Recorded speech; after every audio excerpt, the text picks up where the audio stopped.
Baik, para pemirsa CTV yang dimakan Allah Subhanahu Wa Taala, ini ada satu pertanyaan yang sangat menarik tadi dari Pak Hashim di Ketapang ya. Jadi beliau bertanya berkaitan dengan surat edaran Gubernur Aceh yang mewajibkan di Aceh hanya boleh mazhab Syafi'i. Kecuali kalau ada keperluan-keperluan yang hanya bisa dijawab dengan selain mazhab Syafi'i, baru boleh dengan mazhab selain mazhab Syafi'i. Tadi juga beliau sebutkan bahwa beliau ada kasus-kasus yang dalam pandangan beliau, pandangan Pak Hashim, sepertinya kasus itu berbeda dengan apa yang sebenarnya dalam mazhab Syafi'i. Seperti misalnya kenduri kematian itu. Ya, kenduri baru mati. Ini kiban penjelasannya. Ya. Jadi ya sebelum saya jawab itu tadi saya belum habis juga. Saya ingin mengkonversi mazhab Syafi'i di Aceh itu dari mana? Ya, betul. Ya, dari kalau di Aceh itu dari Dayak. Di Dayak, kalau dulu itu kan sejarah Aceh itu kan orang pendidikan masyarakat Aceh pertama di rumah, kemudian lalu ke Menasah, lalu ke Menasah itu tingkat SD lah ya. Di situ sudah mulai diajari kitab-kitab Fardhu Ain yang kecil. Kemudian naik lagi tingkat SMP itu di masjid-masjid. Nah, ini sudah mulai diajari kitab apa yang sejarah itu adalah kitab-kitab Matan Takrib, kitab Bajuri di atas Matan Takrib, Matan Takrib di Menasah tadi. Kemudian ada kitab Yana. Nah, ini mazhab Syafi'i. Nah, ternyata ini dari sini dulu kita sudah dapat mazhab Syafi'i di Aceh itu adalah dari kitab-kitab yang saya katakan tadi. Kemudian naik kalau melanjut ke perguruan tinggi istilahnya itu atau di jenjang lebih tinggi lagi dia pergi ke Dayak.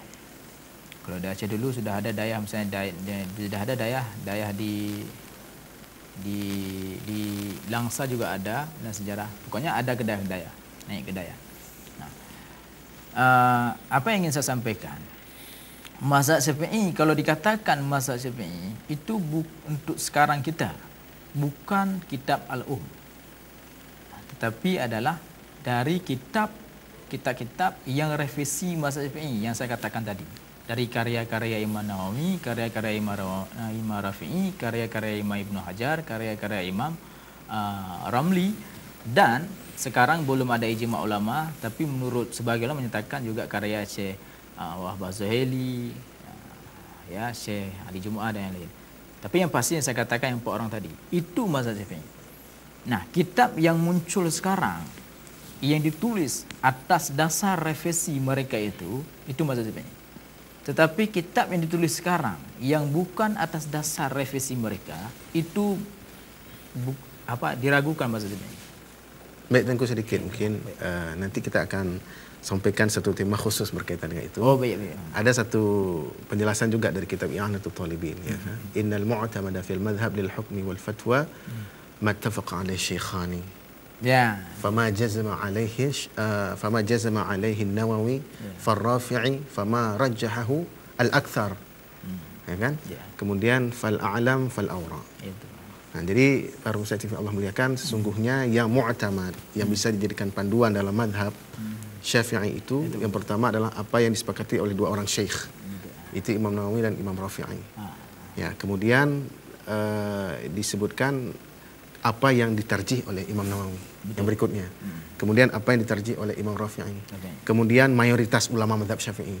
Kemudian enggak disebut nama-namanya memang. Oke. Kemudian al-a'lam, orang yang paling alim. Kemudian al-awra, orang yang paling wara. Nah, jadi memang ada memang penjelasan yang seperti yang Tengku Muhazir Budiman sebutkan bahwa mazhab Syafi'i itu kemudian dijelaskan oleh ulama-ulama mutaakhirin seperti tadi ya. Cuman itulah tadi mungkin karena pemahaman madhab ini masih belum berkembang di masyarakat Aceh, jadi menganggap bahwa ucapan Imam Syafi'i yang disebut dalam kitab Al-Um itu madhab Syafi'i. Nah, ini kan satu harus dijelaskan juga. Betul ya. Jadi apakah Al-Um itu bisa dijadikan panduan di zaman kita sekarang atau tidak? Ya. Itu juga jadi persoalan-persoalan yang nanti insya Allah dalam kesempatan lain kita akan bahas secara khusus itu. Ya, kanun bermazhab Syafi'i nanti di kesempatan lain kita bahas. Nama atau dengan tema yang mirip-mirip lah seperti itu. Baik, mungkin yang kenduri kematian nih.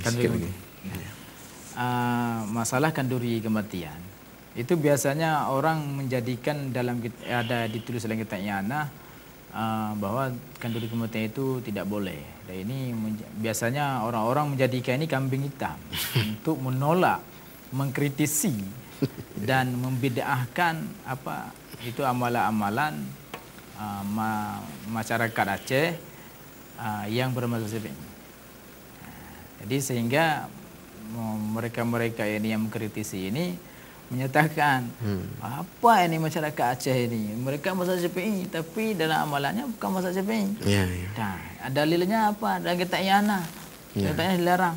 Nah, padahal tapi mereka tidak melihatkan yang lain. Padahal masih banyak ulama yang lain yang dalam mazhab Syafi'i dan dalam masih ada kitab-kitab lain dan ulama-ulama yang dan khususnya di masyarakat Aceh kan ada ulama-ulama mazhab Syafi'i yang mengamalkan itu. Yang mengamalkan itu. Nah, jadi IKES itu mereka tidak melihat. Seharusnya mereka berfikir yang adil. Para ahli ulama mazhab Syafi'i di Aceh dari sejak Buya Mdawali dan turun-turun sampai sekarang itu di bahkan seluruh Indonesia ini mengamalkan, praktekkan. Ya. Maka oleh karena demikian larangan dalam kitab I'anah itu perlu kita kaji ulang. Ini larangan di situ artinya jangan kita, pada intinya substansi larangan itu jangan kita membebankan orang yang sedang duka cita. Kayak gitu Ustaz Zanul. Ya. Tapi dalam kejadian realitas masyarakat Aceh bukan seperti itu. Justru meringankan orang yang sedang duka cita. Orang itu kalau pergi ke rumah orang duka cita itu tradisi di Aceh membawa beras, membawa uang, sedekah dan sebagainya. Kemudian di samping itu material dan lain sebagainya. Di samping material ada juga yang sifatnya itu spiritual. Itu menghadiahkan pahala baca Al-Quran. Ini hadiah pahala juga perlu kita garis bawahi. Ini ada permasalahan di sini sebahagian orang tidak mengakui. Dan ini ada ditulis buku satu. Hadiah pahala amalan rekayasa yang ditulis oleh Bapak Muhammad Aliwari. Ada sama saya buku itu. Jadi ini datang ke situ, tapi saya nggak bicara masalah itu kontroversial. Saya ingin bicara bahwa masyarakat Aceh di samping material ada spiritualnya. Datang ke rumah duka cita, baca Al-Quran bersama dia. Kalau di Jawa tahlilan, kalau di Aceh sama dia. Intinya prakteknya sama, nama beda. Jadi itu semua adalah menghiburkan orang duka cita. Nah, berarti jauh panggang lu dari api apa yang dikatakan di kitab I'anah dengan praktek orang Aceh. Artinya apa yang saya sampaikan? Apa yang ditulis khusus kitab I'anah belum, dan kita lihat mungkin tidak masih ada ulama lain yang bolehkan. Tapi dalam yang jadikan kambing hitam tadi, yang tulis dalam kitab I'anah itu tidak bisa kita bawa untuk menolak praktek masyarakat Aceh sekarang ini. Karena tidak kena jawaban benar api. Makanya saya katakan perlu ada penelitian, kajian ulang yang jujur. Nah, yang jujur, yang ilmiah, gitu. Yang netral. Nah, maka bisa kita benarkan. Baik. Jadi kalau menurut saya, praktek masyarakat Aceh sekarang ini sudah sesuai dengan bahasa Syafi'i. Baik, Tengku. Mungkin karena keterbatasan waktu, ya. Ini sudah di penghujung acara kita pada kesempatan ini. Terima kasih atas segala perhatian. Mohon maaf atas kekurangan.